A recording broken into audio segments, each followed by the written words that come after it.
ಇಷ್ಟ ಜಾತಿಯಲ್ಲಿ 3 ವರ್ಗವಾಗಿ ಏನು ಒಳ ಮೀಸಲಾತಿ ಜಾರಿ ಮಾಡಿದೆ, ABC ಅಂತೇಳಿ. ಸಿ ವರ್ಗದಲ್ಲಿ 100% ಅಲ್ಲಿ 20% ಅಲೆಮಾರಿ ಜನಾಂಗಕ್ಕೆ ಮೀಸಲಾತಿ ಮಾಡಿ 80% ಉಳಿದಂತ ಒಂದು ಕೊರ್ಚ, ಕೊರ್ಮ, ಬೋವಿ, ಬಂಜಾರ ಸಮಾಜಕ್ಕೆ ಮೀಸಲಾತಿ ಮಾಡಿರುವಂತ ತಮ್ಮೆಲ್ಲರಿಗೂ ಈಗಾಗಲೇ ಗೊತ್ತಿರುವಂತ ವಿಚಾರ.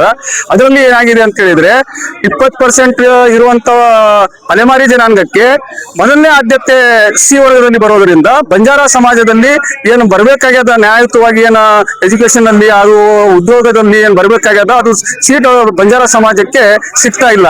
ಅದನ್ನು ವಿರೋಧಿಸಿ ಅದನ್ನು ತಿದ್ದುಪಡಿ ಮಾಡಿ ರೋಸ್ಟರ್ ಬಿಂದುವನ್ನು ಸರಿಪಡಿಸಬೇಕಂತೇಳಿ ಇವತ್ತು ಏನು ಬಂಜಾರ ಸಮಾಜದ ವಿವಿಧ ಸಂಘಟನೆಗಳ ವತಿಯಿಂದ ಪಕ್ಷಾತೀತವಾಗಿ ಏನು ಇವತ್ತು ಬಂಜಾರ ಭವನದಿಂದ DC ಕಚೇರಿಯವರೆಗೆ ನಾವು DC ಮುಖಾಂತರ ಸರ್ಕಾರಕ್ಕೆ ಮನವಿ ಸಲ್ಲಿಸ್ತೀವಿ. ಶಾಂತಿಯುತವಾಗಿ ಈಗಾಗಲೇ ಪ್ರತಿಭಟನೆ ಮಾಡ್ತಾ ಬಂದಿದ್ದೀವಿ.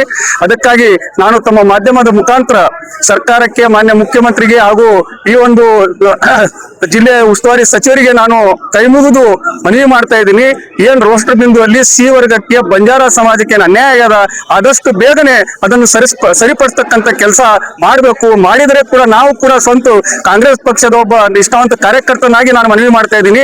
ಯಾಕಂತ ಹೇಳಿದ್ರೆ ಈಗಾಗಲೇ ತಾಂಡಗಳಲ್ಲಿ ನಮ್ಮ ಸಮಾಜದಲ್ಲಿ ಬಹಳಷ್ಟು ಜನ ಈ ಕಾಂಗ್ರೆಸ್ ಸರ್ಕಾರದ ಮೇಲೆ ವಿಶ್ವಾಸ ಮಾಡಿ ತಮ್ಗೆಲ್ಲ ಅಧಿಕಾರಕ್ಕೆ ತಂದಿದ್ದಾರೆ.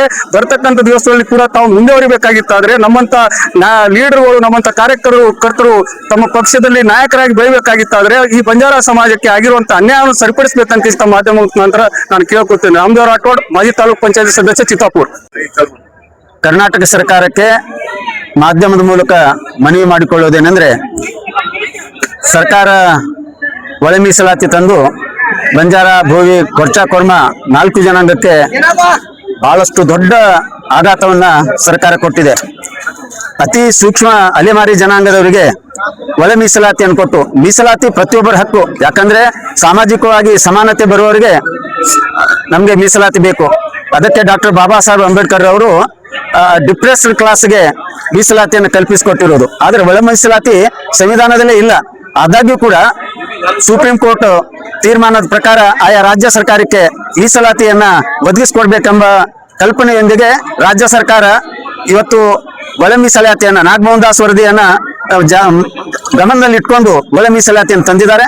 ಒಳ ಮೀಸಲಾತಿ ತಂದರೂ ಕೂಡ ಒಳ ಮೀಸಲಾತಿಯಲ್ಲಿ ಮತ್ತೆ ಒಳ ಮೀಸಲಾತಿ ತಂದಿದ್ದಾರೆ. ಹೀಗಾಗಿ ಬಂಜಾರ, ಕೊರ್ಮ, ಕೊರ್ಚ ಈ ಜನಾಂಗದವರಿಗೆ ಬಹಳಷ್ಟು ದೊಡ್ಡ ಅನ್ಯಾಯ ಆಗಿದ್ದರಿಂದ ಇವತ್ತು ನಮ್ಮ ವಿದ್ಯಾರ್ಥಿಗಳಿಗೆ ಮೊರಾರ್ಜಿ ದೇಸಾಯಿ ಶಾಲೆ ಆಗಿರ್ಬೋದು, ಮತ್ತೆ ಇತರೆ ಸರ್ಕಾರದಿಂದ ನಡೆಯುವಂತಹ ಶಾಲೆಗಳಿಗೆ ಪ್ರವೇಶವನ್ನ ಸಿಗ್ತಾ ಇಲ್ಲ. ಉದ್ಯೋಗ ಅಂತೂ ದೂರದ ಮಾತು. ಅದಕ್ಕೆ ನಾವು ಸರ್ಕಾರಕ್ಕೆ ಮನವಿ ಮಾಡ್ಕೊಳ್ತಾ ಇದ್ದೇವೆ, ಒಳ ಮೀಸಲಾತಿಯಲ್ಲಿ ಒಳ ಮೀಸಲಾತಿ ತರೋದು ಬೇಡ. ಅದಕ್ಕೆ ಮೊದಲೇನು ಮೀಸಲಾತಿ ಇದೆ ಅದನ್ನೇ ಮುಂದುವರ್ಸ್ಕೊಂಡು ಹೋಗ್ಲಿಕ್ಕೆ ನಾವು ಸರ್ಕಾರಕ್ಕೆ ಮನವಿಯನ್ನು ಮಾಡ್ಕೊಳ್ತಾ ಇದ್ದೇವೆ. ಪ್ರೇಮ್ ಕುಮಾರ್ ರಾಥೋಡ್, ಮಾಜಿ ಜಿಲ್ಲಾ ಪಂಚಾಯತ್ ಸದಸ್ಯರು, ಗುಲ್ಬರ್ಗಾ.